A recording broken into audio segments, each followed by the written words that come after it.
Hi. Dr. Laura, I have Gardner's. Good morning, everyone. Welcome to the Higher View. I'm Dr. Laura, and please join us if you want.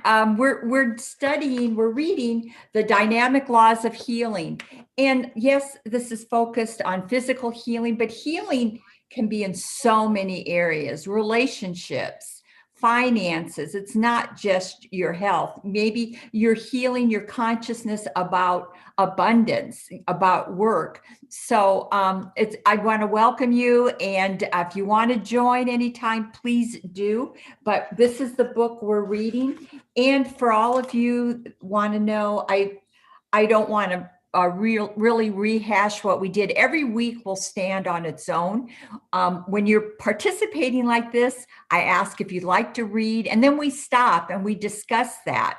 So I want you all to just enjoy. The reason, as I said before, that I picked Catherine Ponder's book, I was looking for affirmations regarding health. And Catherine Ponder always has such amazing, powerful affirmations in her book. I've already highlighted 2 or 3 in the first part that we read. And I had used those. She has a really great book on prosperity. And I had used all her affirmations on prosperity. And I got my family, we got almost 40,000 of unexpected money. So, and I still don't even understand why we got it. I mean, I understand why, but I don't understand the reason that it was given to us other than spirit. So anyway, so we're starting today, and I want to thank all my people that are here joining us. And so I hope, Krista, you understand that I want them to be able to speak and so forth. So when I call on you, go ahead. Or if you have a question or you want to stop, just raise your hand and I will see that and we'll stop and I'll take your questions. Okay, my dear participants. All right. So I'm going to go ahead and read the first part and then we'll start. We're on page 21. And we're going to be starting with the section that says ancient Hebrews knew the secret. All right, everybody got it? All right. So there's nothing new about the power of the mind over the body. Had the ancient Babylonian sciences come down to us intact, our civilization might be even more advanced than it is. Not only did the Babylonians use strange stones of ore for curing cancer, it was probably radium, but they were also experts in the use of psychosomatics, various mental techniques, and even hypnotism. They also practiced what is known today as holistic medicine or healing of the whole person. It is believed that Abraham, who grew up in the Babylonian city of Ur, learned of their use of psychosomatics and brought it to the Jews. In any event, Hebrews looked upon disease as a result of sin or of making mistakes, but they did not feel they had to tolerate disease. The first healing recorded in the Bible in the time of Abraham reflects this ancient teaching about health. King, I'm going to butcher this, Abimelech had taken Abraham's wife, Sarah, thinking her to be Abraham's sister. In a dream, the Lord advised him to return Sarah to Abraham because she was his wife. The Lord promised that if the king did not do so, he and his family would die. When King A did return Sarah, Abraham prayed unto God, and God healed Abimelech and his wife and his maidservants, and they bore children. For Jehovah had fast closed up all the wounds of the house of Abimelech because of Sarah, Abraham's wife. And that's from Genesis. This passage clearly shows that wrong thought, feeling, and action had caused sterility in King Abimelech, his wife, and his maidservants.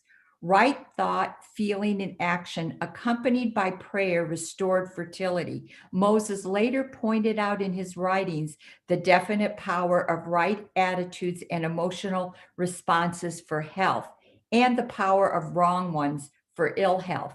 When his sister Miriam criticized him for marrying into another race, this is from 12:1, Numbers, the Bible states that Miriam contracted leprosy and was healed only by means of Moses' prayer. Criticism of oneself and of others is still a major factor in ill health. So, I find this interesting that we're coming right into Easter and Passover and all the holidays, and we're reading this and about wrong thoughts and how our criticism and how, we don't in our teaching talk about sin as like this sin. We talk about it as missing the mark, not being in truth.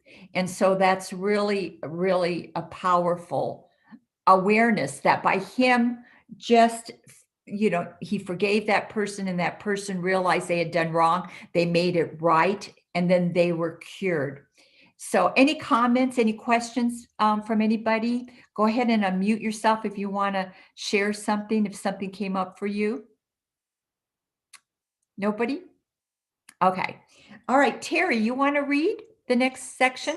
Sure. Germs, a result. While modern physicians accredited Hippocrates with being the father of medicine, the ancients felt that the immortal Hermes was the founder of healing. From the scholarly Hermes, they derived this secret Hermetic teaching. Those teachings contain some of the great truths that are now being rediscovered as psychosomatic medicine. For instance, they felt that one of the primary causes of disease was unhealthy, abnormal mental attitudes, depression, morbid emotions, excessive hate, resentment, condemnation of oneself, criticism of others, jealousy, and possessiveness. They felt that such unhealthy thinking resulted in ulcers, tumors, cancers, fevers, tuberculosis, paralysis, and all types of nervous conditions. Furthermore, the ancients considered germs as a creation of man's evil thoughts and actions. Germs were a result, not a cause, they maintained. After ancient times, for many centuries, people knew nothing about germs. Finally, during the Middle Ages, an Italian nobleman, Hieronymus F., again formulated the theory of germs, and nobody believed him. This nobleman was so ridiculed for his germ theory that he finally gave up the idea. Several centuries elapsed before two men, Leeuwenhoek and Pasteur, reconfirmed his theory. In the book, Atom's Smashing Power of Mind, Charles Fillmore gives a modern metaphysician's viewpoint on germs, which agree with the ancient Hermetic germ theory. The physician takes it for granted that disease germs exist as an integral part of the natural world. The metaphysician sees disease germs as the manifested result of anger, revenge, jealousy, fear, impure thinking, and many other mind activities. Disease germs created and named by the intellect of man have enough intelligence to come when they are called. A change of mind will change the character of the germ.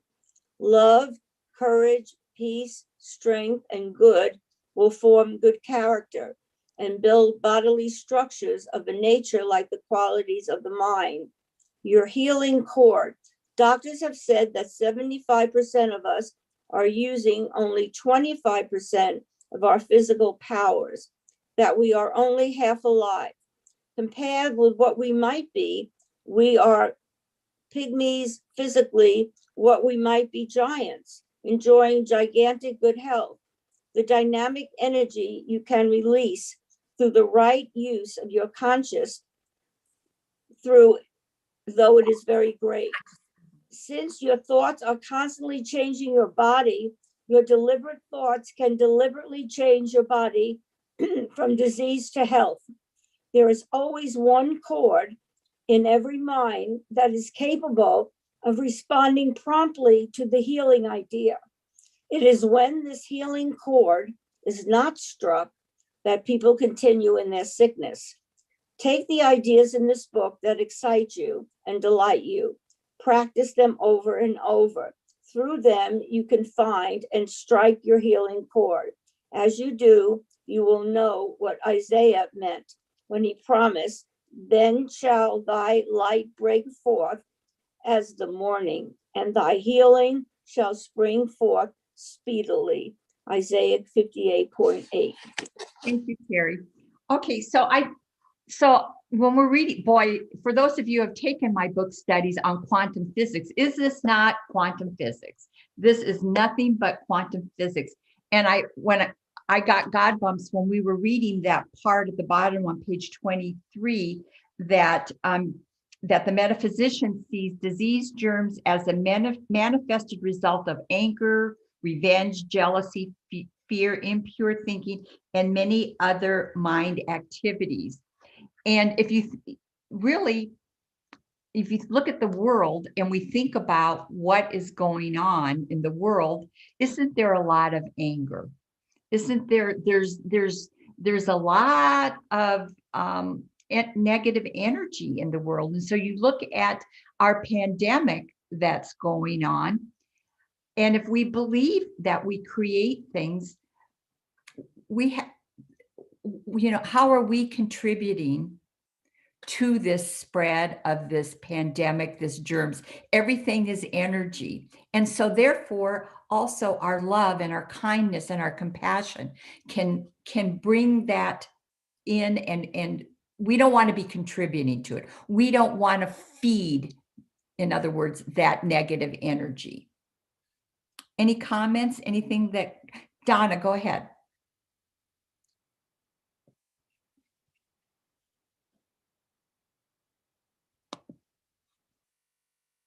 Are you muted? Can you unmute, Donna? There you go. Yeah. Well, when we had the election in 2020, and when we had the Georgia Senate runoff in January, I decided that there was nothing I could do. I had given lots and lots of money, and fortunately, it did what I wanted in the 2020 presidential election.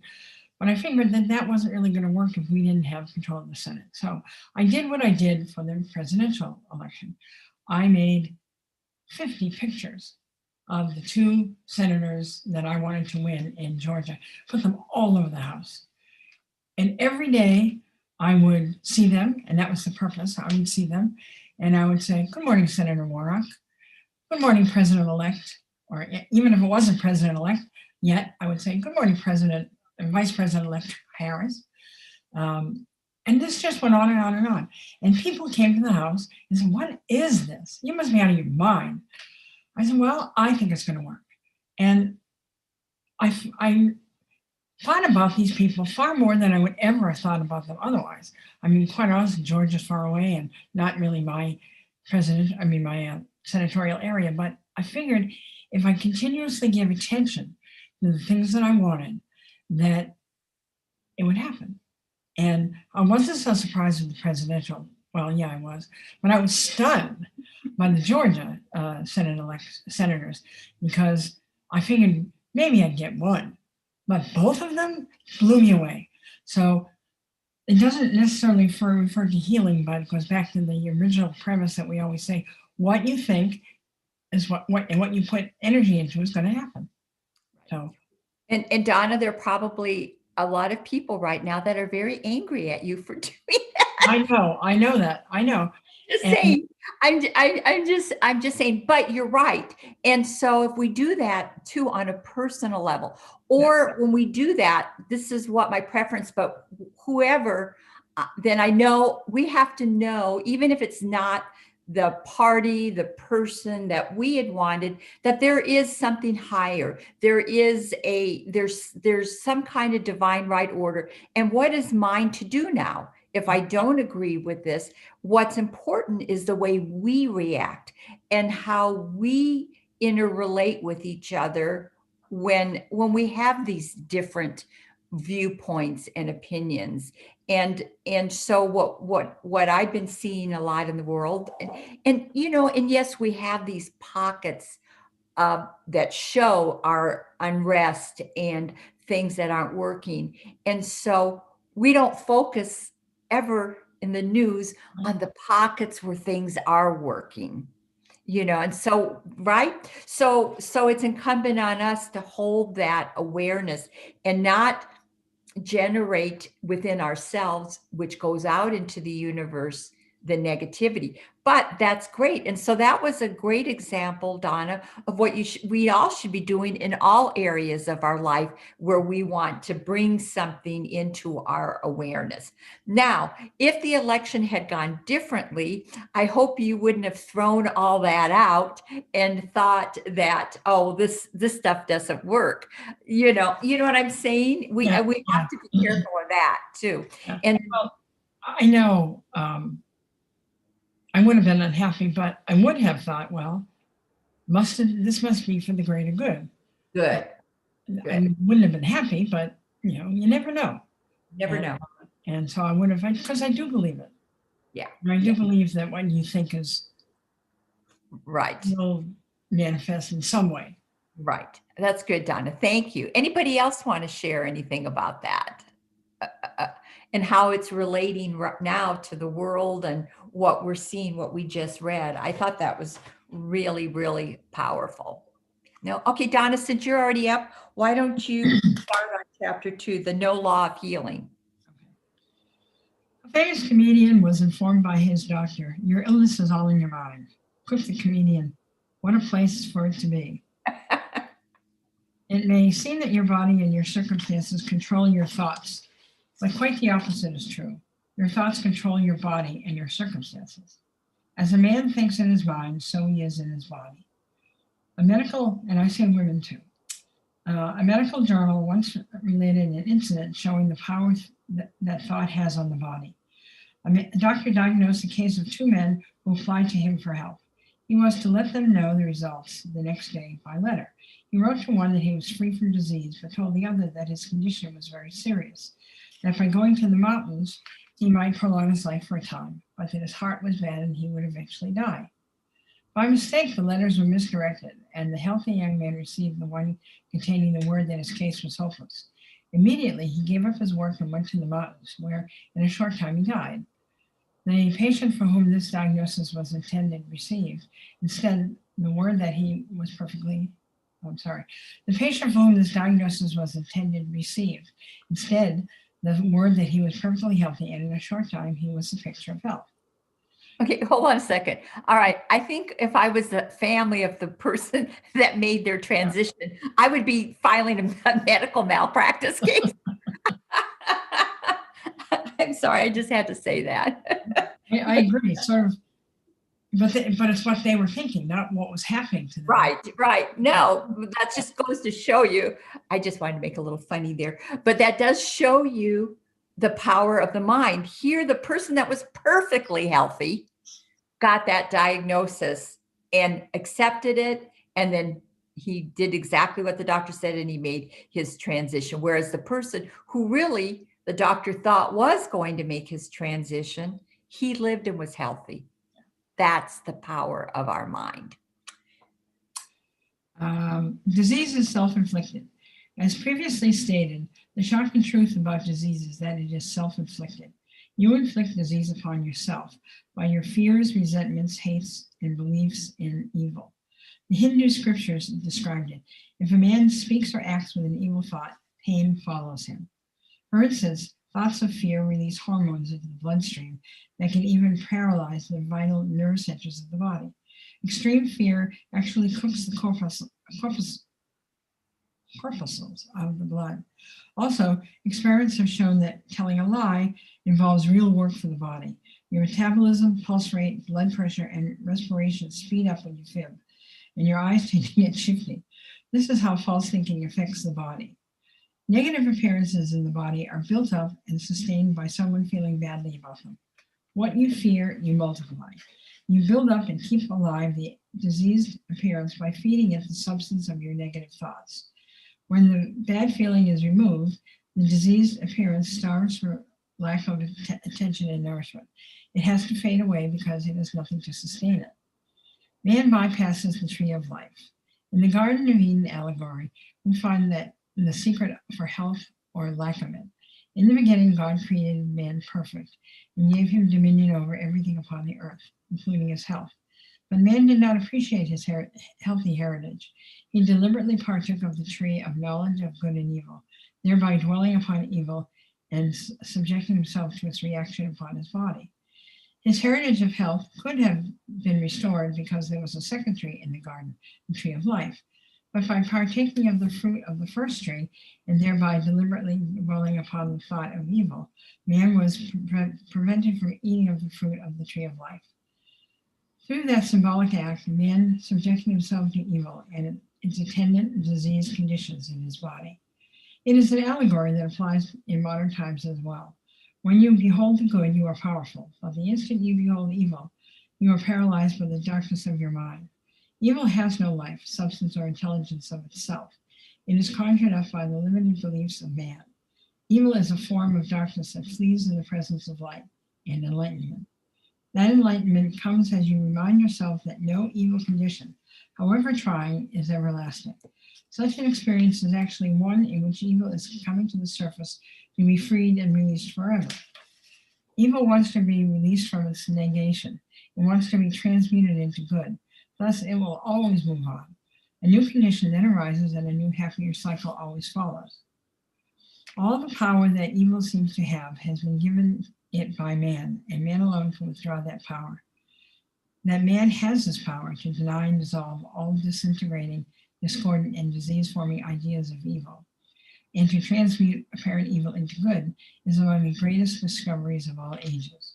Okay, Donna, I'll stop you there. So any comments on what we just read? Anybody, any thoughts that came up when you read that? You know, what's so different too in our times, I find, you know, most of us here are of the older generation and we didn't have this 24 hours a day being bombarded by the news about what was going on. We got little snippets at like 6 and 11 at night. At least that's all I remember. Maybe it was more, but that's all. And it was just 3 channels and that was it. And we didn't have people necessarily giving their opinions of what happened. They would just basically state, this is what happened today. This is what was in the news today.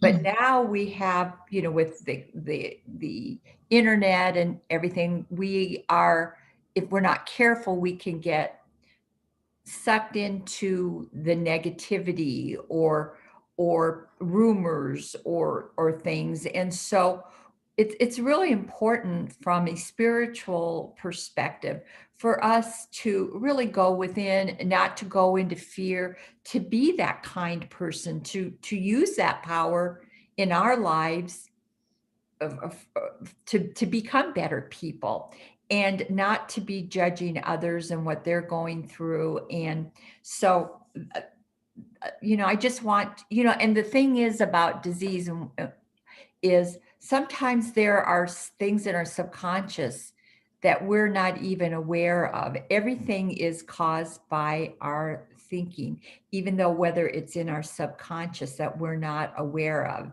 that can be causing it. Once we can let go of that belief. And that's why it's so important to just be focusing on the good and the gratitude and the wonderful things in our life and not be triggered by the negative. Okay. All right. All right. Thank you. Go ahead, Donna. Oh, you're muted, Donna. On page 27, in the beginning, God created man. We find the secret for health or lack of it. He says, or she says, man deliberately partook of the tree of good and evil, thereby dwelling upon evil. Why didn't man or woman focus on good? Well, I mean, that makes it that person's responsibility, but who says that they dwell on evil?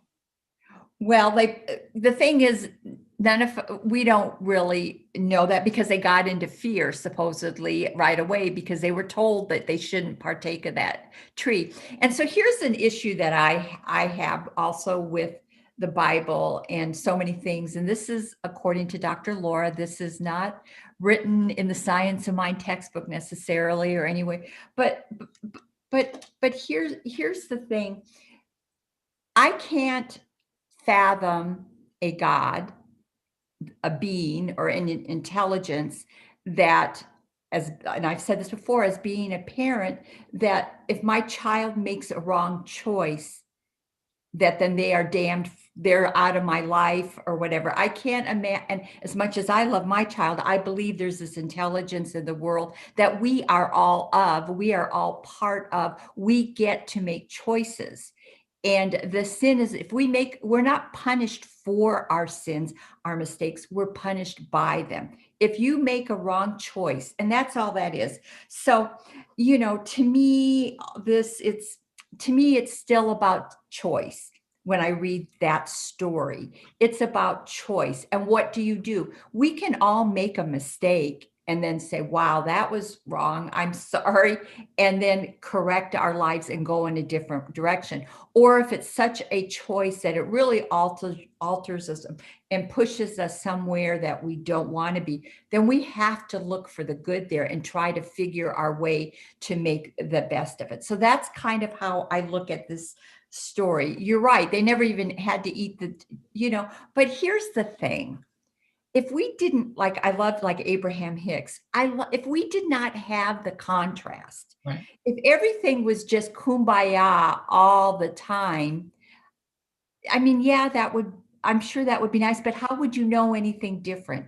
How would you be filled with joy when something wonderful happened that got rid of something that wasn't, that you created something good? So that's the power that we have, is to take something but I get what you're saying. It's like, darn you, Adam and Eve, Eve especially, that's why we women get blamed for everything. Absolutely. Mhm. I'm just kidding. But thank you, Donna. That's a good point. Anybody else? Okay. All right, Catherine, do you want to read?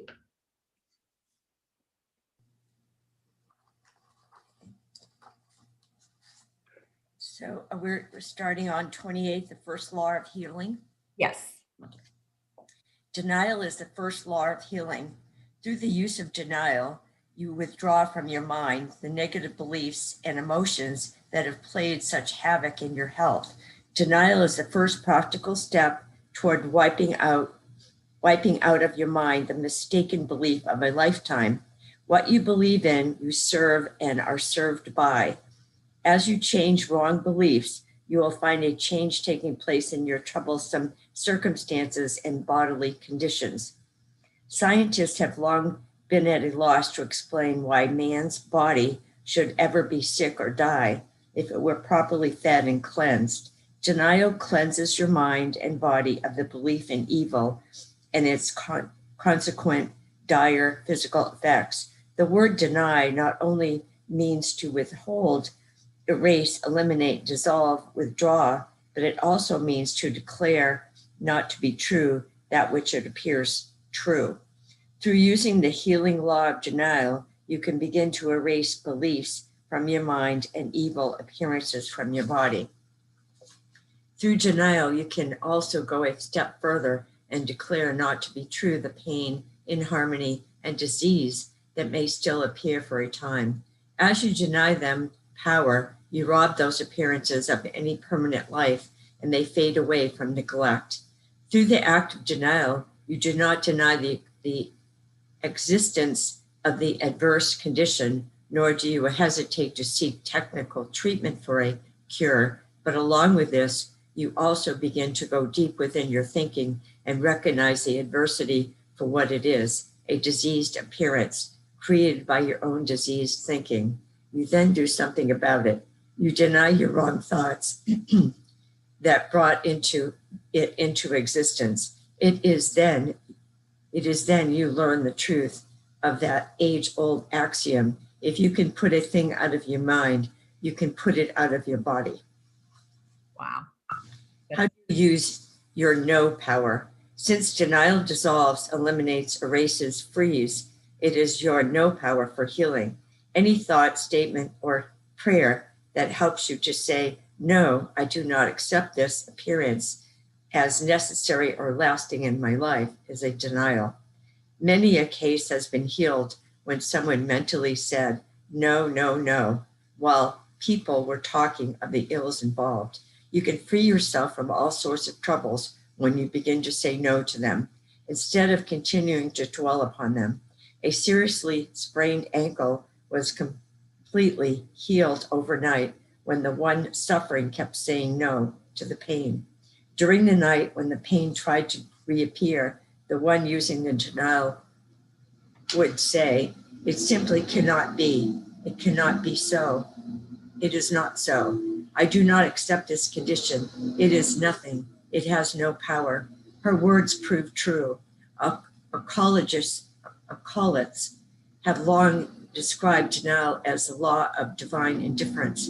The ancients spoke of denial as your everlasting no power, pointing out that as you used your no power on situations that troubled you, they could not last, because denial dissolves, eliminates, frees. By declaring no, no, no, you send into your mind and body a force that shatters fixed states of mind which have caused disease.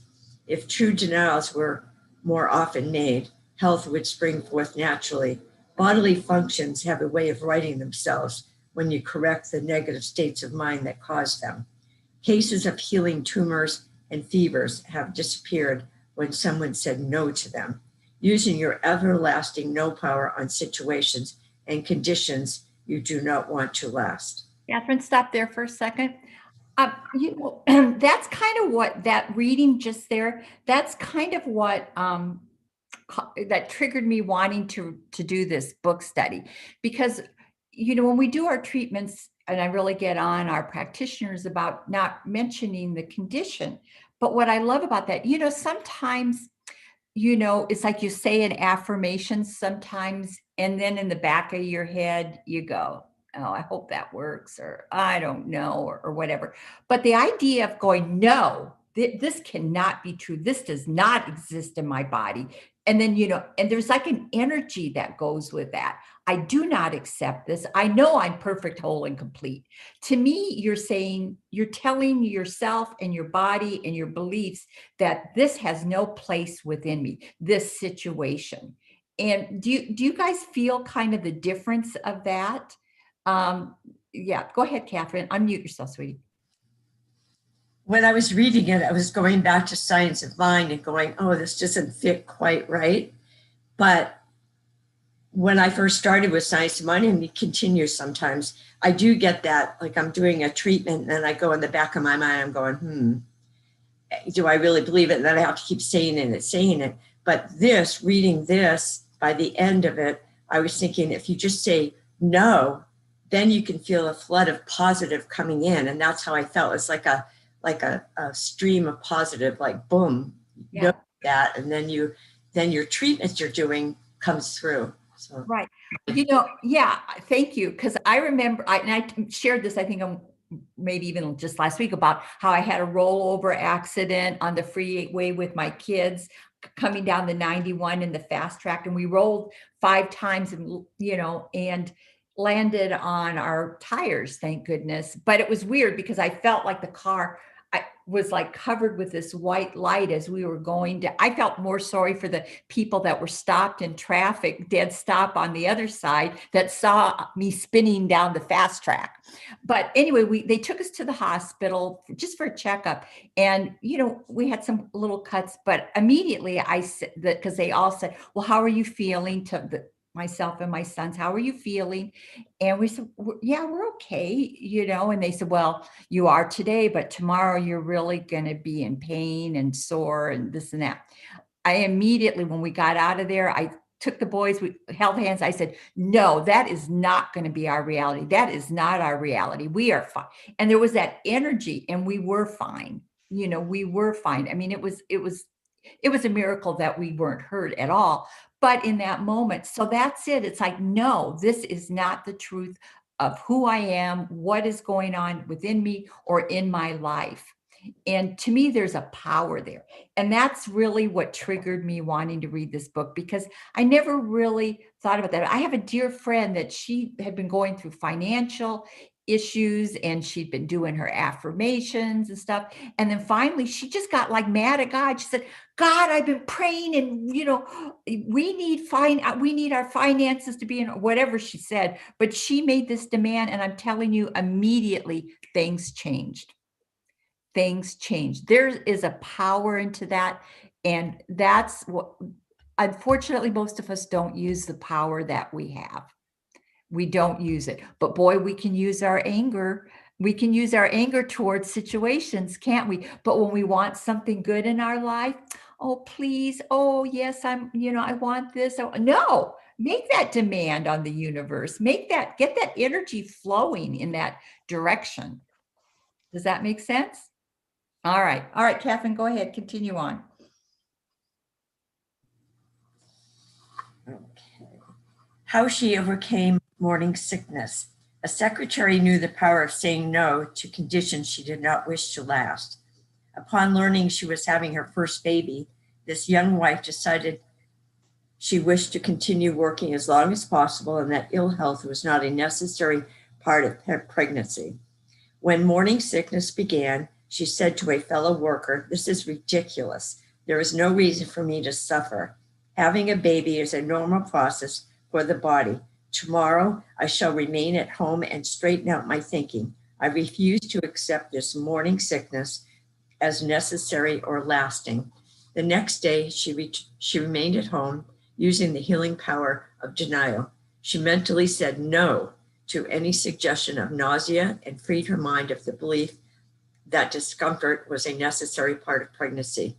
The following day, the secretary returned to work and continued on the job until a few weeks later, her baby was born.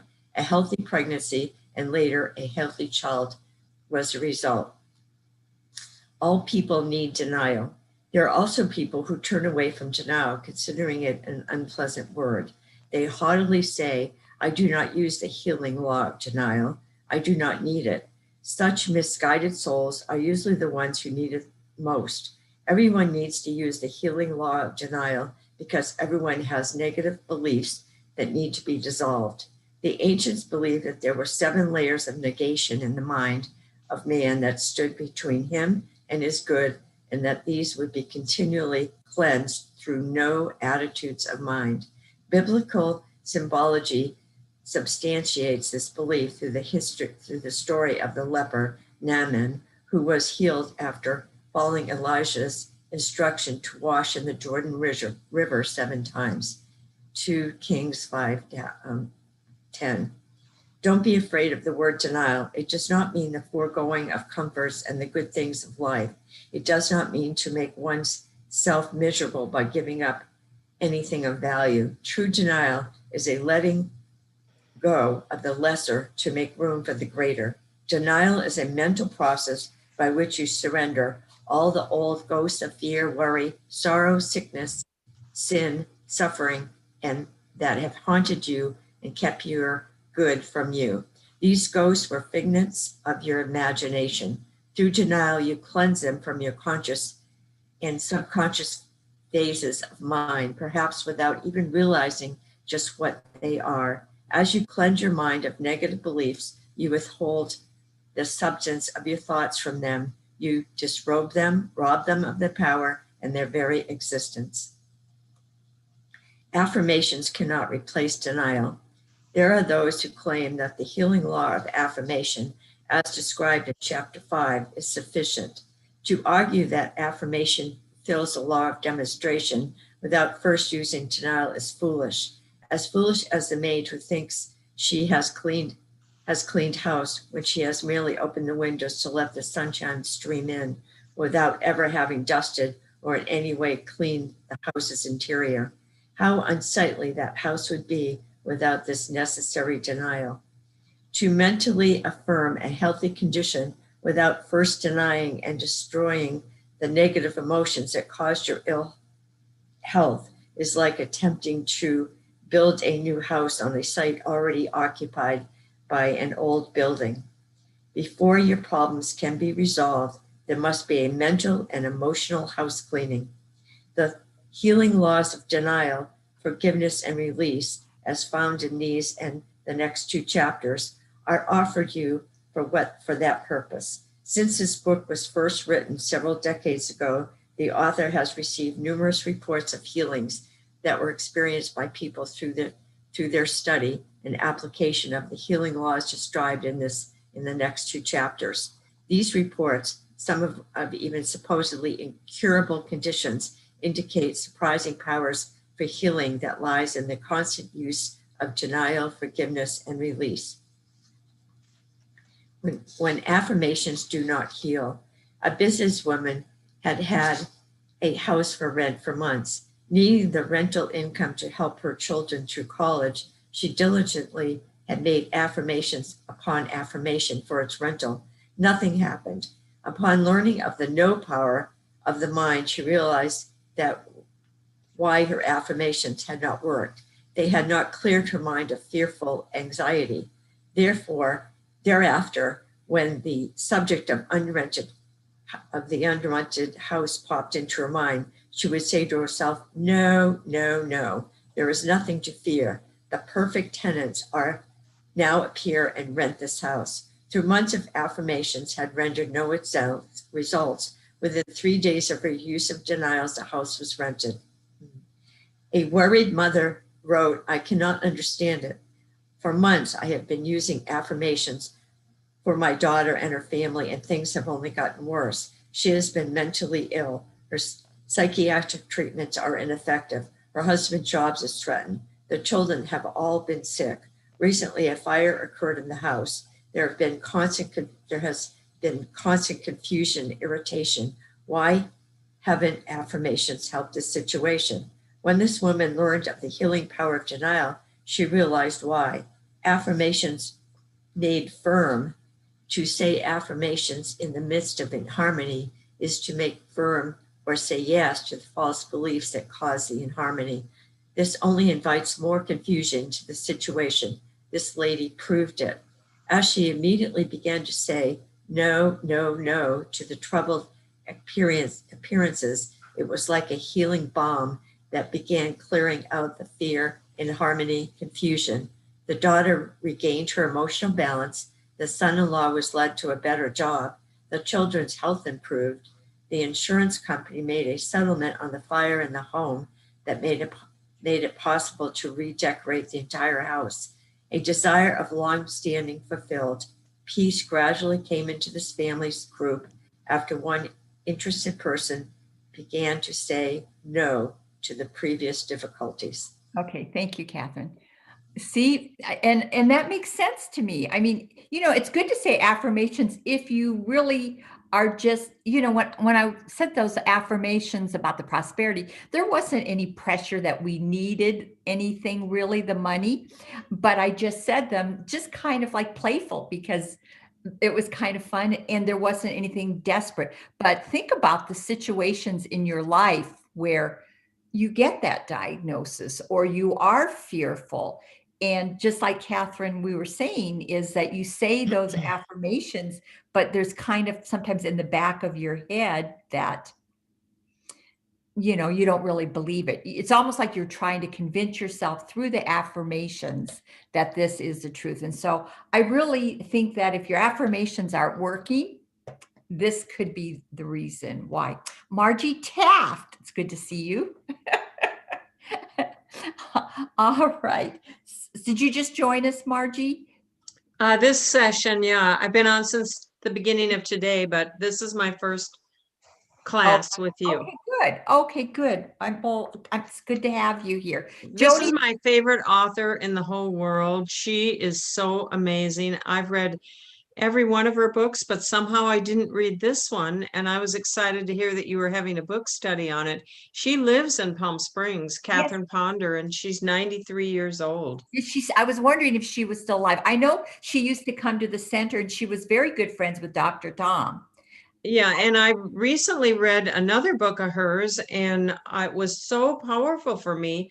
I wrote her a letter and told her how it changed my life. And immediately after I read the book, I did what she suggested in the book, and it changed my life. And I wrote her the story of what happened, and sent her pictures of what happened, and she wrote me back. Oh my goodness. Yeah. Well, that's why she's still alive and kicking, right? She's so amazing. Yeah. So amazing. This Oh, book is so powerful. Yeah. Thank you. Thank you. Thank you. Well, since you're already talking, do you want to read? Do you want to Sure. read the next section? Yeah. We're at the part, you must be empathetic. Yes. When you are trying to meet a hard condition, you cannot gently tap at it with your thoughts, words, and prayers and expect to achieve a satisfying result. You must do something more definite, more empathetic. Ancient philosophers found that hard conditions could be completely broken up and dissolved through extensive use of denial. You can use denials and dissolve your hardest trials because denials contain a cleansing, a freeing power. Nothing straightens out the mind like looking all claims of evil boldly in the face with the denial. No, no, no, it is not so. You have no power. You are nothing. Get thee hence. Not believing in evil takes the sting out of evil. When you remove evil's sting, you can also remove its power. How denial healed a heart condition. After years of hard work, a businessman suffered a series of heart attacks. When the doctor intimated that he could not live, his wife telephoned for prayers. Both he and his wife refused to believe he would die as they busily invoked the healing power of denial. One night, in great pain, he weakly raised up from the hospital bed and in verbal prayer said, "Lord, this is it. I've had enough pain. I refuse to remain in this condition. With your help, I am going to get well." To the continuing pain, he silently said, "No, no, no." That night proved to be the turning point. He recovered and resumed a normal life as he took a less strenuous job and moved with his family to another town. There he went on to greater business success and better health than ever before. Several years later, a relative met this man's former doctor who asked, "When did Mr. X finally die?" In surprise, the relative cried out, "Die? He didn't die. He is more alive than ever." This businessman had proved that evil can continue in your world only if you give your consent to it. How denial has helped others. After a recent lecture on the no power of healing, most of the people in the audience mentioned to me healings they had witnessed when someone had said no to diseased conditions. A businessman cleared up an asthmatic condition that had plagued him for 40 years as he began denying those asthmatic attacks with no, no, no. A nurse who has often used the no power of healing to aid her patients has also witnessed its results among members of her family. A brother had been seriously hurt in an accident. First reports claimed that a delicate operation would be necessary, and even then, the outcome was uncertain. To this report, the nurse kept saying, "No, no, no." After praying for guidance and getting a feeling of peace about his condition, she assured the family that her brother would be all right. Further x-rays revealed she was right. No operation was ever made, and her brother recovered. A retired engineer attended a religious meeting. In the midst of it, a lovely lady sitting near him burst into tears. This man began silently praying, "No, no, no, this is not true. There is no unhappiness in God. There need be no unhappiness in any of his creatures." Suddenly, the lady wiped away her tears. The grief was gone. After the meeting, the man made a point of introducing himself so that he might tell the lady he prayed for her. She replied, "So that was it. I knew something had happened because suddenly all sorrow left me." A salesman heard that some former business associates were coming to town from out of state in an effort to cause trouble for him in his new job. A friend learned of their scheme late one night and telephoned this man. The troublesome people were due to arrive within 2 days. Both the friend telephoning and the man involved knew of the dissolving power of denial. They agreed to say no to this plot. The denial they used was this: there is nothing to fear, for there is no power or hurt or be hurt in this situation. Both privately filled their minds with this thought for a long time that night and for the next 2 days. Their mental action brought results. No hurt was ever done in this matter. The people planning it changed their minds and did not come to town, then or later. A housewife kept hearing gossip about a neighboring couple's marital difficulties. "No, no, no, it is not true. I refuse to believe this report. It is a lie, and there is no truth in it," this housewife would say to herself in the middle of the gossip.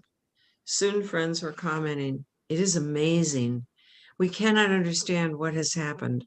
All is well with this couple again. This change has come so quickly that it seems a miracle."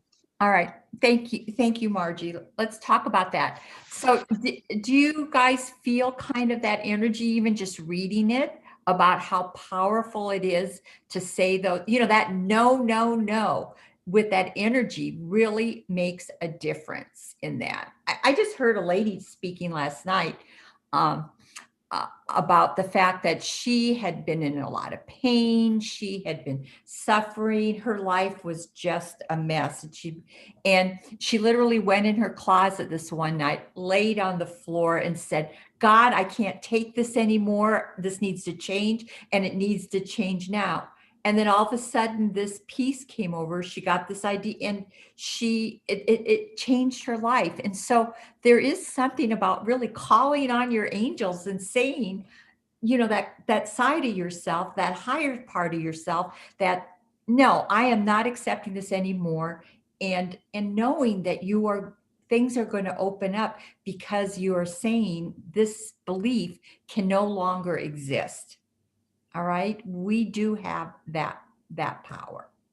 So anyway, I haven't been using that, but it does make sense. Catherine, did you have a comment? To me, it feels like I'm, especially the no, no, no, that you're unleashing the power of the universe that we're connected to. And it's our way to it. It's Exactly. the beginning of it. And then we click in. And for me, that's what it feels like. Yeah, good. Terry. Well, it's the same thing like saying your spirit mind treatment with conviction, Yes. and after you say no, no, no, and then say your spiritual mind treatment with conviction. That's good. That's really good because now you've already said no, no, no. And now you're replacing that no, no, no with this different energy that this is the truth. That's not the truth. Now this is the truth. Right. And declaring it into the universe. That's a really good point. Really good. Very good. All right. Anybody else have anything they want to share? Joni, you want to read?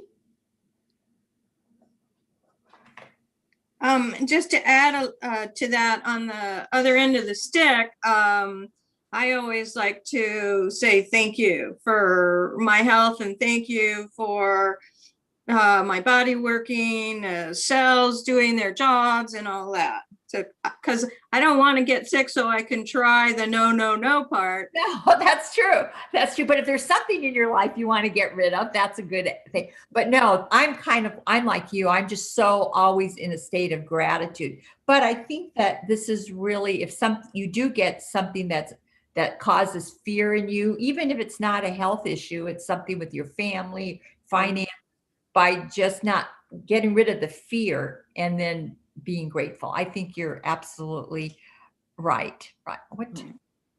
Oh my gosh, we only have 5 minutes. You know what? I think we're going to end here. I didn't realize, boy, this went fast. It's wonderful having all of you guys here. So we're going to start with Healed of Cancer next week. So do any of you have anything else you want to share or that came up for you in this reading today? No. All right. Well, I want you guys to practice this week. Margie, go ahead. I listened this week to a podcast. It was Dr. Gundry, Stephen Gundry's podcast. He interviewed a doctor from Switzerland, and this doctor was into quantum physics. He was a naturopath, and he talked about all the cells in the body and what one cell feels or thinks, every single cell in the body. And he talked about the percentages of energy in the cell when you have cancer, when you have depression. It takes away the energy of the body, and he gave percentages of how much energy it takes away when the body goes through these different sessions of treatment or healing or positive. He talked about all the different balances of energy. He was a fascinating doctor from Switzerland. Oh, I love it. You know, we're learning more and more about quantum physics and how each cell has its own intelligence. It carries that own, and how it affects the other cells. So, that would be a good one to hear. Thank you. Thank you, Margie, for sharing that. So I want to thank everybody for joining the Higher View. Please come back and join us next week. Also, please go on the center. You can support the center financially, or you can call. There's buttons all over cslpalmdesert.org to keep these 10 o'clock offerings going. And we appreciate all of you. I appreciate all of you being here and reading, and want to see you back next week. Thank you so much. This is making a difference in the world. Thank you. Thank you, Terry. All right, everyone. Have a wonderful week.